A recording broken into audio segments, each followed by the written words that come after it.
Oi, pessoal. Boa noite, tudo beleza com vocês? Eu me chamo Urik e faço parte desse podcast que fala sobre tecnologias. E hoje nós vamos falar sobre um assunto muito importante para a nossa área, o software livre. Isso mesmo. Lembra daquele WinRAR que você nunca pagou para fazer unzip? Pois é sobre isso. Mas ainda bem que eles deixavam a gente usar, mesmo sem pagar. Bem, nós vamos destrinchar bem esse assunto hoje. Vamos falar um pouco sobre como esse movimento começou, conhecer uma gigante no movimento que luta para que não existam barreiras para o acesso aos softwares, né? E é sobre o cenário e sobre o cenário atual desse movimento. E olha, esse pode ser um assunto bem polêmico, por isso mesmo que vamos conversar sobre isso hoje. Para isso, eu e meu caro colega Matheus vamos entrevistar nossos outros colegas Adriele, Círio e Yasmin. Opa, boa noite. Boa noite. Boa noite. Pronto. Boa Fala, noite. pessoal. Para todos os nossos ouvintes aí, uma ótima noite. Eu sou o Matheus e agora vamos avançar um pouco o nosso papo e trazer um pouco mais do contexto para nossos ouvintes. Abordando com vocês sobre a história do software livre, falando sobre sua origem, porque não sei se vocês sabem, mas praticamente surgiu por uma necessidade de tornar os programas e softwares acessíveis. E para isso, vamos falar com nossa grande amiga Adriele aqui, que fez um estudo aprofundado na área de software livre, para explicar mais para a gente. Boa noite, Adriele. Boa noite, Matheus. Muito obrigada. Realmente o prazer é todo meu. Bem, começando sobre o que é o software livre, a sua definição ela se baseia em critérios, digamos assim, que buscam determinar se um programa se classifica como software livre ou não. Bem, segundo a Fundação para Software Livre, é considerado livre todo programa que pode ser modificado, utilizado, copiado e redistribuído, tipo, variando conforme as necessidades de cada usuário, é claro. Em outras palavras, a gente pode afirmar que se trata de um software que busca assegurar tanto a liberdade de seus usuários, enquanto também incentiva um senso de comunidade. Sobre isso, uma breve observação. Não quer dizer necessariamente que um desenvolvedor não irá cobrar pelas modificações que ele está realizando. Os custos podem ocorrer, assim como ocorre em outras diversas atividades. Mas a sua diferença recai justamente na filosofia por trás do software livre. Agora, em relação às suas origens, né? O movimento software livre, ele tem sua origem a partir dos anos 80, aproximadamente, e surge como uma forma de resposta ao crescimento do lucro de empresas que estavam ocorrendo nas empresas de TI em relação ao estabelecimento de regras quanto à propriedade intelectual de softwares.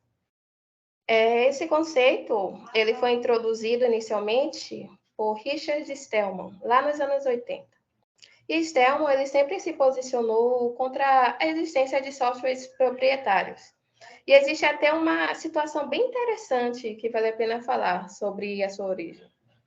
Em um artigo de 2004, de Bacic e Vasconcelos, eles destacam que tal desenvolvimento, né, o próprio movimento de software livre, foi resultado da necessidade de Stallman de adquirir uma nova impressora.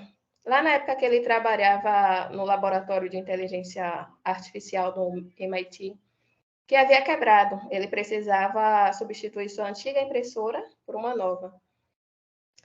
E para continuar seu trabalho, Stallman ele necessitava de um conhecimento mais aprofundado em relação ao funcionamento da nova impressora dele. Porém, esses seus pedidos eles acabaram sendo negados pelo fabricante da máquina.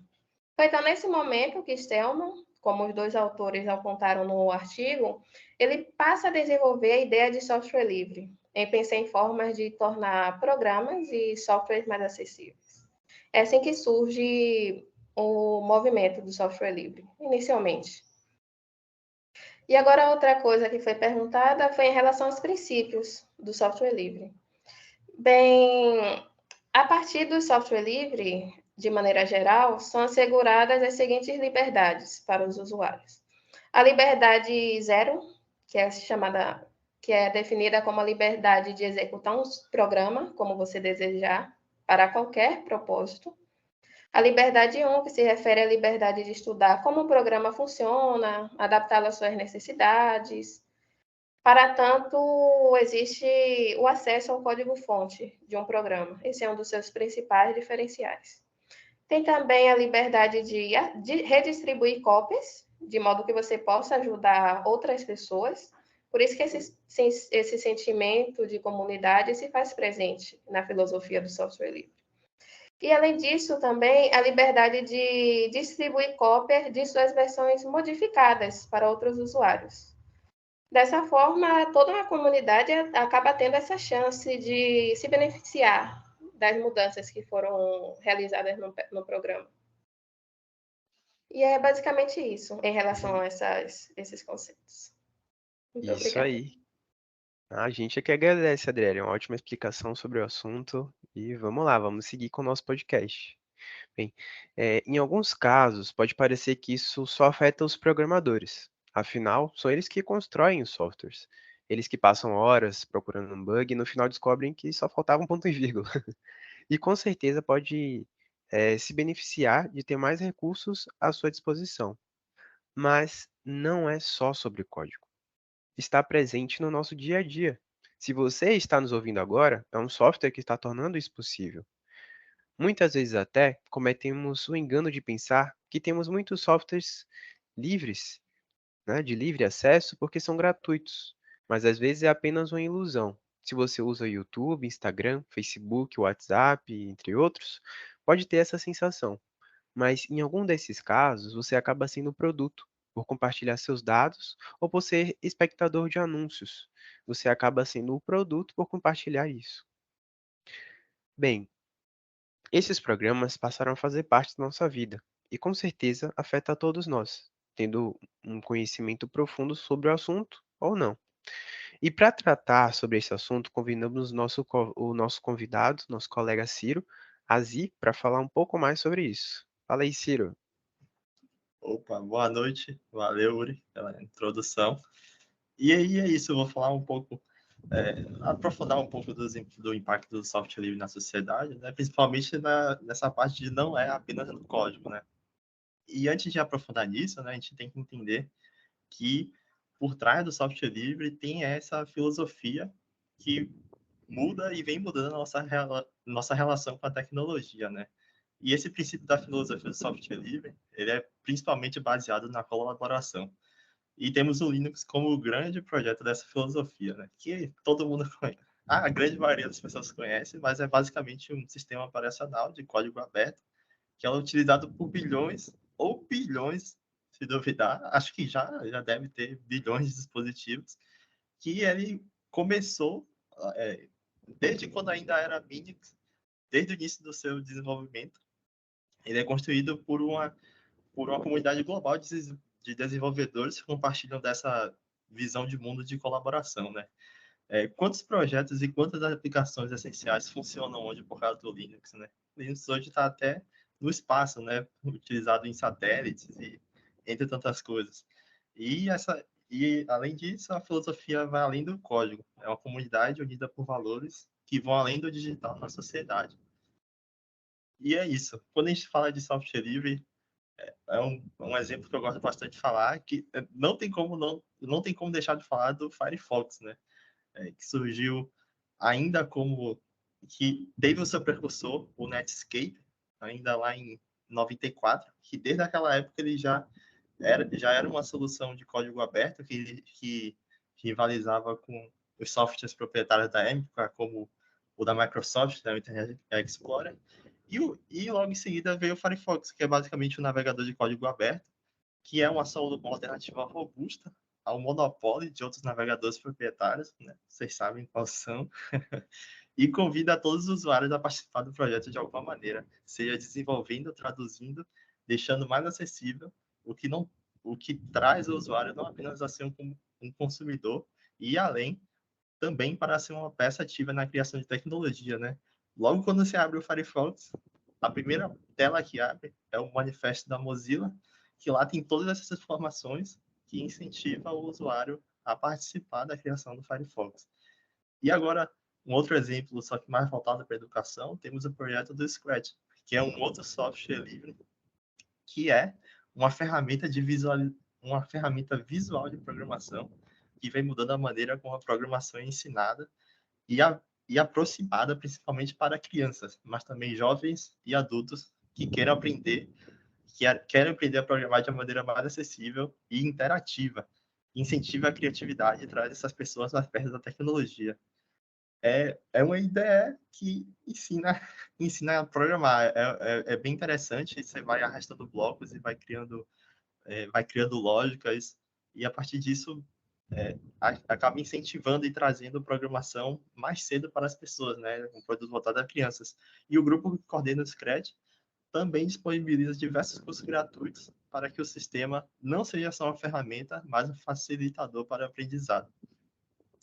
E além desses softwares software livres mais visuais, que são utilizados assim no dia a dia, mais diretamente, tem outros que tem outros projetos que estão meio que invisíveis, né? Eles não aparecem tanto assim, mas um projeto essencial que carrega é uma opinião minha, esse software ele carrega a internet nas costas, que é o OpenSSL, que é uma ferramenta de criptografia que é usada em tudo que precisa de segurança. Ele é usado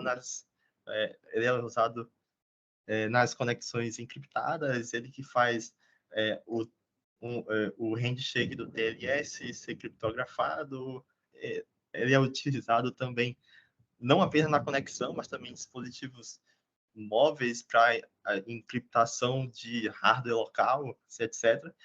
E, e graças a isso, ele sendo um software livre, a gente tem garantido que ele não só respeita a privacidade, mas também traz segurança para todos os usuários, né? Que talvez se não fosse software livre, nós não teríamos essa solução que temos hoje. E aí é isso, resumindo, não é apenas tecnologia, é uma revolução de valores, ética, filosofia, que molda toda a sociedade. Pronto. Muito obrigado, Ciro. Espero eu ter esclarecido nossos ouvintes, assim como esclarecer o assunto para mim, né? Mas e aí, galera? Estava pensando aqui em a gente começar a falar um pouco mais sobre quem atualmente está promovendo o software livre, né? E as organizações por trás dele. E assim vamos tentar entender um pouco dos trabalhos dessas organizações. E para isso, hoje temos aqui com a gente Yasmin, que está com conhecimento impecável nessa área. Opa, Yasmin, boa noite. Boa noite, Matheus. Obrigada pela parte do conhecimento impecável. A gente tenta, né? Então, Yasmin, como você sabe, é um prazer termos você aqui com a gente. E eu queria aproveitar esse momento para falarmos um pouco mais sobre essas organizações, o que elas são, o que fazem e tudo mais que você puder esclarecer para a gente. Então, boa noite, Matheus. Boa noite a todos. É um prazer para mim estar aqui discutindo esse tema, né, que é tão importante e que tem um impacto direto em nossas vidas. Então, eu vou falar um pouco mais sobre 5 organizações que eu acredito que são as mais conhecidas e que atuam no âmbito do software livre, inclusive financiando alguns desses produtos que nosso colega Ciro trouxe aqui. A gente pode falar, né, sobre a Free Software Foundation, que é uma organização pioneira que defende as 4 liberdades, que a nossa colega Adriele já trouxe aqui. E, além disso, a FSF, né, como é chamada, ela é mantedora e patrocinadora do projeto GNU, que oferece um sistema operacional baseado em software livre, né? Além dela, a gente pode falar sobre a Linux Foundation, que é outra organização crucial, né, e desempenha um papel fundamental no apoio e no crescimento do ecossistema Linux, como o nosso colega Ciro também trouxe aqui. O Linux, que é um sistema operacional de código aberto, está por trás de servidores e dispositivos móveis, né, como a gente já conhece. O trabalho da Linux Foundation é fundamental para garantir a sustentabilidade e a inovação contínua desse sistema operacional. A gente também pode falar sobre a Wikimedia Foundation, né, que é responsável por projetos incríveis, como a nossa famosa Wikipedia. Né? Quem nunca usa a Wikipedia, né? A Wikipedia é um exemplo notável de como o conhecimento pode ser democratizado, e isso está totalmente relacionado com o nosso objetivo aqui, né, com o que a gente está falando nesse podcast. E isso faz todo sentido. O conteúdo está disponível para qualquer pessoa, em qualquer lugar do mundo, e o compromisso da Wikimedia é que o acesso aberto à informação tenha impacto significativo na educação e no compartilhamento global do conhecimento. A outra organização que a gente pode falar aqui é a The Document Foundation, que é uma organização que se destaca quando se trata de educação, assim como a Wikimedia. E ela está por trás de projetos muito incríveis como a LibreOffice, né? Que proporcionam ferramentas de escritório muito similares a vocês sabem quem, só que são ferramentas gratuitas. Isso não apenas reduz custos, né? Mas também promove a inclusão digital, oferecendo essas ferramentas educacionais de formas mais acessíveis. E por último, e não menos importante, a gente pode falar sobre a Mozilla Foundation, que com certeza não é menos importante, é uma organização que atua na garantia de que a internet permaneça sendo um recurso global, público, aberto e acessível a todos. A Mozilla promove padrões abertos e práticas éticas envolvendo-se iniciativas educacionais para capacitar usuários de forma online. Então, a conclusão que a gente chega aqui é que essas organizações são pilares na promoção de software livre, né? Cada uma desempenha um papel muito importante e contribui de alguma forma na nossa sociedade. Isso melhora a democratização da educação, do conhecimento. Afinal, como a gente já disse, né, o software livre não é apenas uma questão técnica, é uma ferramenta poderosa para a construção de um futuro mais igualitário e colaborativo. Então, eu acredito que seja isso. Obrigada. Beleza, obrigado, Yasmin. Olha, eu concordo com o Matheus no conhecimento impecável, hein? Arrasou, muito bom. Obrigada. Mas então é isso, pessoal. Olha, muito obrigado pela presença de vocês, viu? Muito obrigado mesmo. Também agradeço a presença de vocês e posso dizer que vocês ajudaram muita gente e aos nossos ouvintes também a entender o assunto. É isso aí, deram tudo praticamente mastigado pra gente. E novamente, obrigado e boa noite a vocês, tá? Valeu, pessoal. Boa noite a todos também. Tchau, tchau.